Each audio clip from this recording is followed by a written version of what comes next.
This week we're pushing ourselves and our biking limits. Holy moly. And headed to one of the so-called hardest mountain biking destinations in the world, Molini, Italy. Getting steep, getting steep.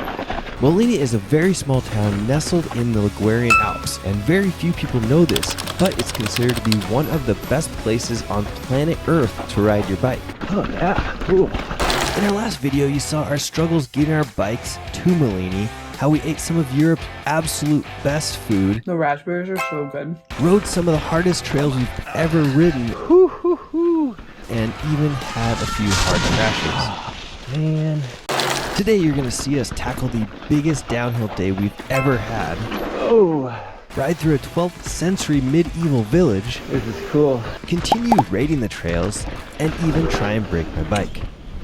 Ooh. You'll know exactly what it's like to ride, hang out, and eat in Molini. Yeah. Join us on this adventure to see if Molini really is Europe's hardest mountain bike destination. I've never felt this much fatigue and soreness from my elbows to my fingertips ever. Day 2, riding with Molini MTB. Yesterday's video was intense. Oh, jeez. Oh, man. Make sure you go back and check that out if you didn't check it out already. Bikes are ready to be loaded, and we're ready to get going here. Day 2 in Molini, Italy is going to be 7 rides of the most downhill we've ever ridden. Woo. Getting steep. Oh. And here we go. On ride 1, we're starting out with a blue trail that rides more like a black. And a black trail, well, it rides like a black too. But first, we're going to check out this amazing view. Wow. It's always nice to get started off with a nice, easy blue trail like Drego.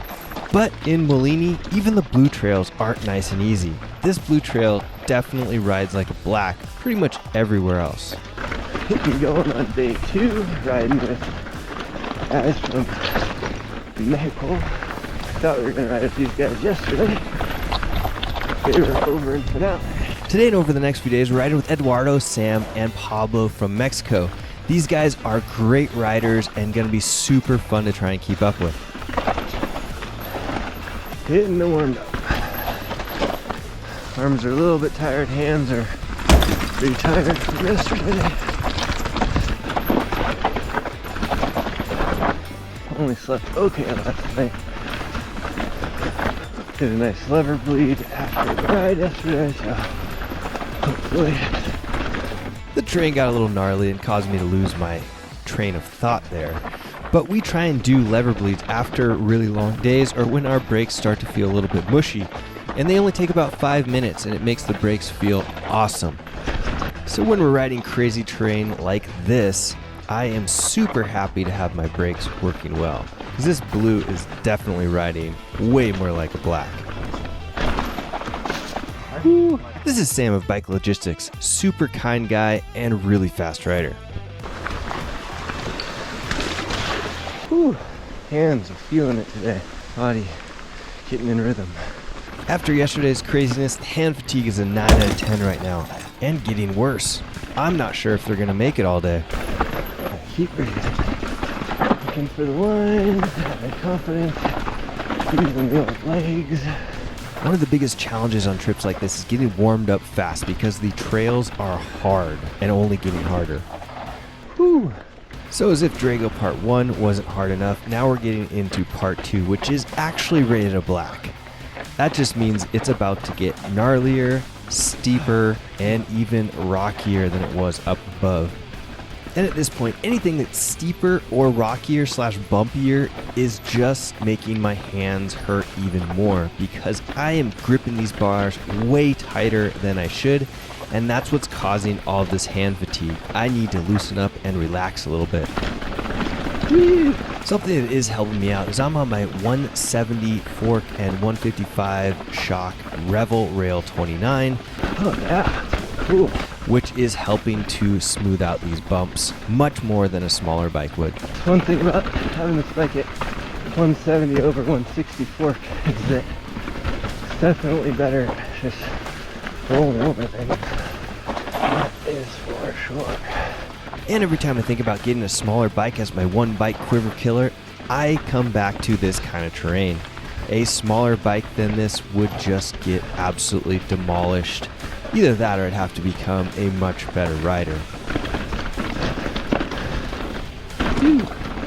At this point in the ride, I'm starting to feel a little bit more warmed up. You can see my body moving up and down with the terrain a little bit more than it was up above, and that causes my hands and grip to be able to relax a little bit and just have a more fun ride.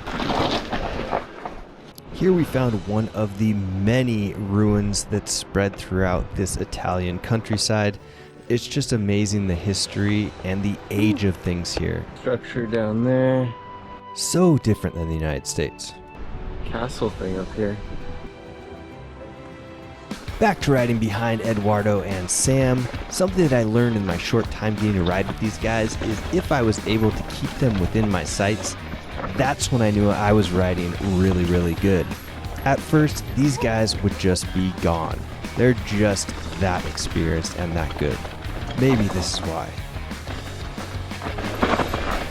And things just got steep and gnarly. You always can tell when you're following a power line down a hill that things are going to get interesting, and this is definitely interesting. Whew. Steep and loose. Yeah, tight corners. Try and keep the feet from going down. Yeah.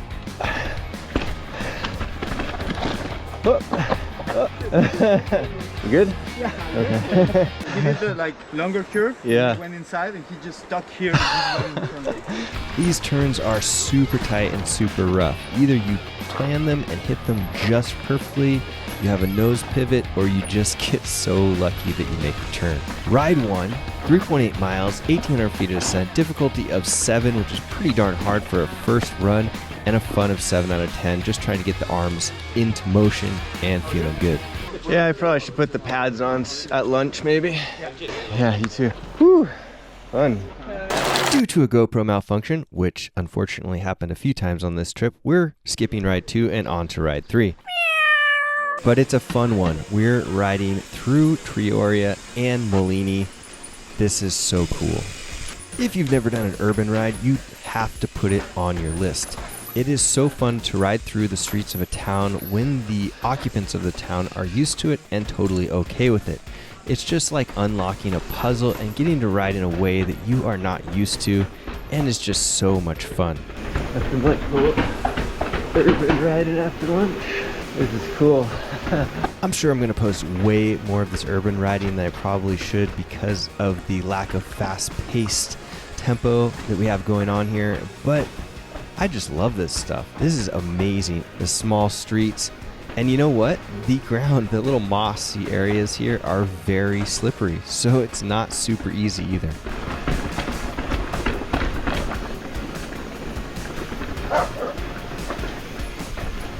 Whew, that was so neat. Now we have some super tight switchbacks. Think hiking trails, not biking trails. Before we shoot into the town of Molini and get to do our first ride right down the middle. And just started to cramp.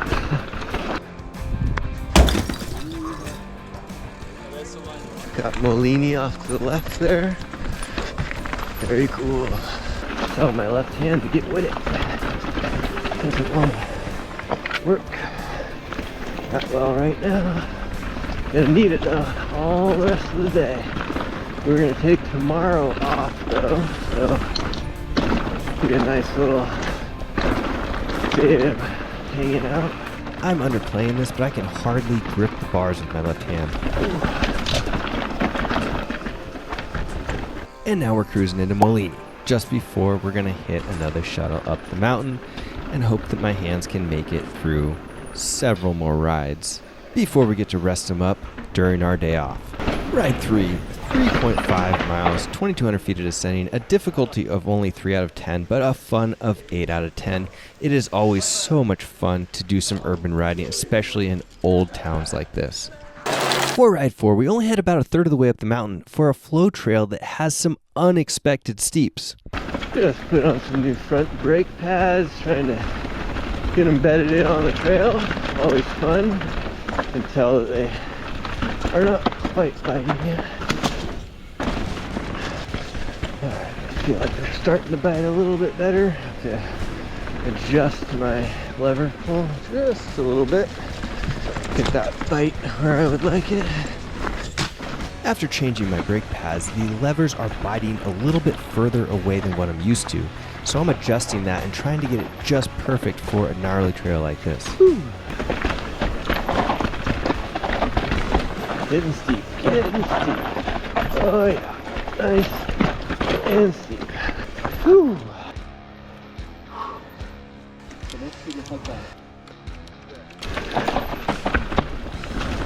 Oh yeah, brakes are feeling primo. That was pretty quick. That in process, it feels like. Ooh, a little jump. Ooh. Usually when you're bedding in your brakes, you're finding a parking lot and you're riding downhill trying to bed them in nice and slowly per the manufacturer's recommendations. But on a trip like this, you are bedding them in on the trail and getting them working as fast as you possibly can because you never know what's around the next corner. Whew. Ride 4 was only 1.5 miles, 900 feet of ascending, a difficulty of 7 out of 10. There was a little bit of steep stuff, and it was nice to have some flow, so we're giving it an 8 out of 10 for fun. On Ride 5, we're hitting one of the longer trails of the day with a mix of blue and black trails that have jumps, steeps, and everything in between. The fantasy trails replay from yesterday, but don't worry, this time we're riding it extra fast because we're chasing these riders from Mexico. And you can tell the speed that I'm holding through here is much faster than I've ridden this whole trip, and it has me a little bit worried. This is the kind of pace that I want to keep when I'm pushing myself really hard to get better. But with how bad my hands have been feeling, I don't know if it's a good idea. But the truth is, I just can't help myself. Riding like this, I'm going in between relaxing and tensing up, so at any time, I'm worried that my hands could completely cramp up and shut me down. Take a look ahead at Sam there. He looks so smooth on his bike, just hopping around, and I'm like holding on for dear life here. That'll do it for the fantasy trail. Now we're on to Love Tunnel, and it is called Love Tunnel for a reason. You'll see. We'll start off by riding fast down some narrow, steep trail before we get into the real good stuff. Whew. All right, getting in some steep corners that are loose and flat.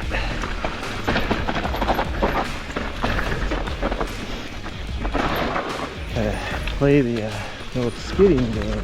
I know, it's not great for the trails, but some of them are so steep and tight that you gotta figure out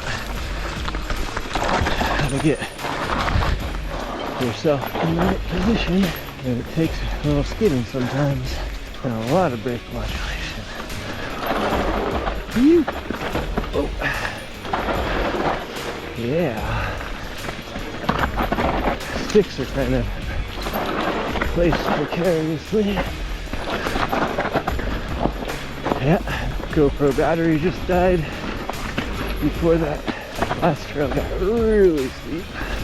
But it was cool, super fun. I was just telling you how it was getting gnarly and steep, and then it died on us. Whew, that was steep. Going between this feeling of letting the bike kind of do its own thing and playing around to like really steep and tightening up a little bit too much. Whew, that was cool. Welcome to the Love Tunnel. Wow, really sweepy turns. A little bit slippery, but pretty good. Oh! Didn't have much of a choice on that one. Whew, that was cool. That section was so cool. Now we have some flowiness to get us to to the end of the trail. Phew. Here we're finishing up the Love Tunnel Trail before we get back on Fantasy and get another chance to hit that big old jump.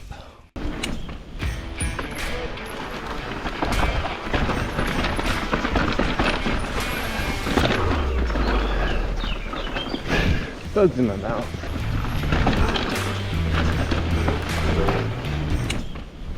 Ooh, haha, cased it. Didn't want to get too much speed because rider in front was going around, but it was still good. Good to hit it.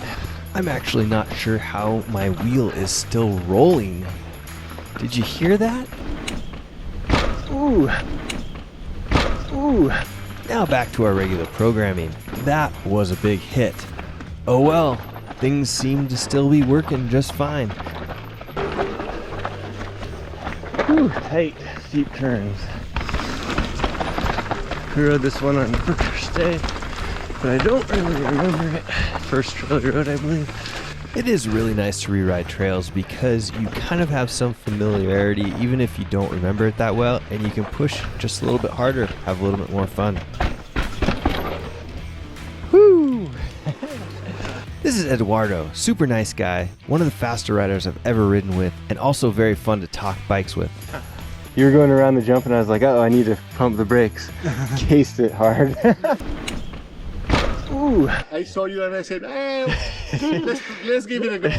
I was too slow. I did the same thing. I saw you and I was like, yeah, let's try it. And I was too slow, but I stayed on my bike, so it's okay. I was like, everybody's doing it. I'll just try. Why not? Famous last words.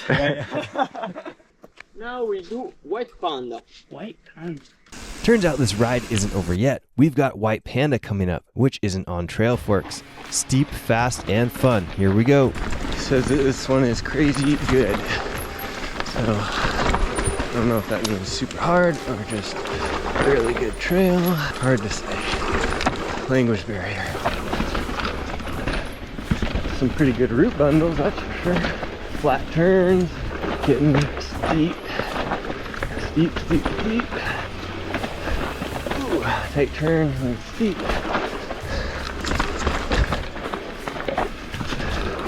Oh, really steep. Ooh, yeah. Oh, that's a flat turn, steep. Holy moly. Yep. Very steep. Whew. Yeah.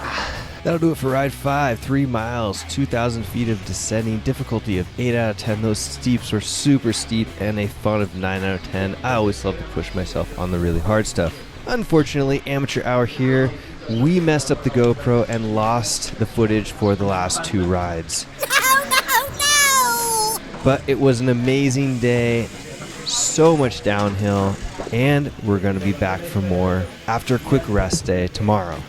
Ciao. Just finished up day 2 with Molini MTB, and it was perhaps one of the hardest descending days on a bike we've ever had. And by hard, I mean also one of the best days on a bike. Totally. It was super physical, so both of our forearms and hands are just, This finger. oh, they're just trashed. I've never felt this much fatigue and soreness from my elbows to my fingertips ever. But it was such an awesome day. The trails here are incredibly fun and challenging and varied and just a really great time. I mean, I think we both talked about how we feel like there's no way we could leave here and not be better riders. We're gonna have ridden so many downhill miles after we'll be putting in 5 days of riding here. He booked us for 6 days and we were like, after 2 days we need a day off because we ride a lot and we're very fit and we do a lot of pulling, but our hands are destroyed. So that tells you how crazy it is. Like the only thing that's close, I think, is if you're like used to riding lift access bike park laps all the time. Yeah, it's so much descending. I mean, it is just crazy. Like the amount that you're losing and the miles that we're doing this trip. I mean, in Madeira we did really big days, and here we're doing really big days, and it's awesome, but man, it takes a toll on the body. Yeah, and I'm sure we're under eating calories. It's kind of hard to get the kind of calories that we want. You know, you get thrown into these little town environments, and we had so much cheese yesterday that it was like our diet was like bread and cheese and protein powder, because we brought that, so we probably hit our protein goals, but still I would guess 1,000 calories under or something. Anyway, we're gonna be riding way more here, so if you like this video, hit the like button, and if you like our videos in general, hit subscribe, because I know that YouTube keeps showing you videos from us even if you don't hit subscribe, but it helps out our channel a ton. So just head over, hit that subscribe button, and it will help us out. So we appreciate you watching. If you want to know any more about this trip for yourself, I have all the links down in the description, or you could leave us a comment if you had any specific questions about the trip. I'm not sure that I'd recommend it to beginners, and maybe even not intermediates, although you could probably get by being an intermediate and you're gonna get a lot better. Most of the mountain bikers we've ridden with so far are expert So good. level. There you have it. Thanks for watching. We'll see you on the next video. We're gonna go eat 2 desserts. Have a fantastic day.